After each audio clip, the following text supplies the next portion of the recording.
It started with a phone call. Every night at precisely midnight, Lily's phone would ring.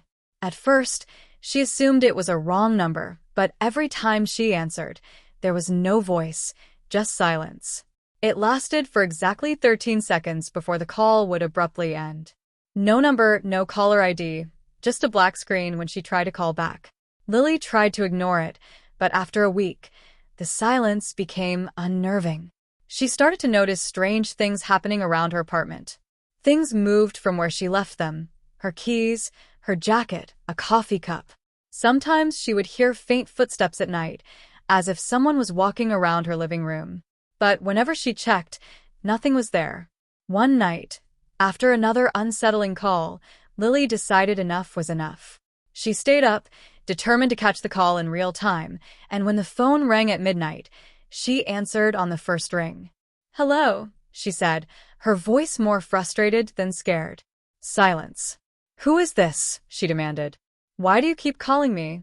For the first time, the silence broke. A soft, raspy voice whispered, "I'm watching you." Chills ran down her spine.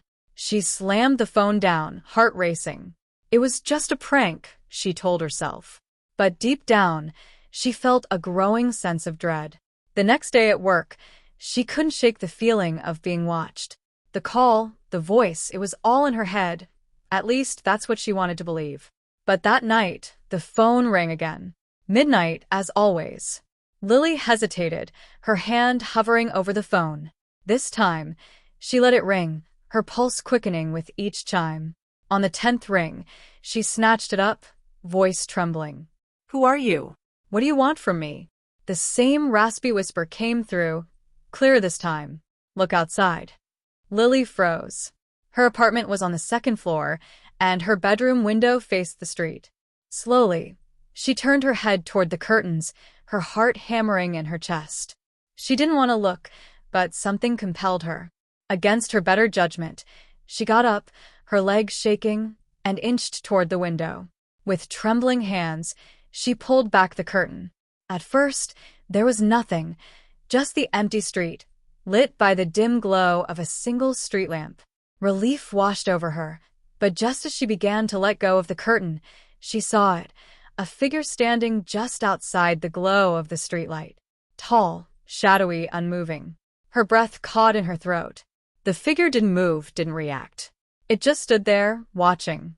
Lily stumbled back, dropping the phone as she scrambled away from the window. She felt a suffocating panic close and around her.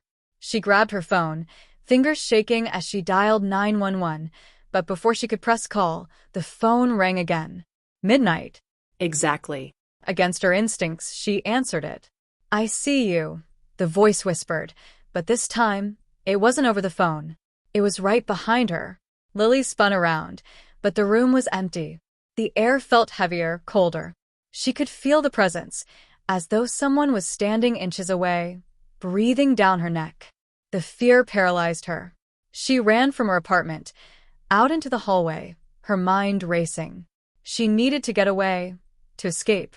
She pounded on her neighbor's door, but no one answered. Her breathing quickened. Her heart felt like it would burst from her chest. She ran down the stairs, out into the street, but when she looked back at her building, she saw it again. The figure, now standing in front of her apartment door, its face obscured by darkness. It didn't follow her. It didn't need to. She knew it could find her. Lily fled into the night, running aimlessly, her phone still clutched in her hand.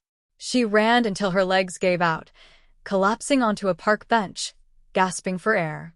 She was alone, or so she thought. The phone rang. Midnight. She stared at it, her hand trembling as she picked it up.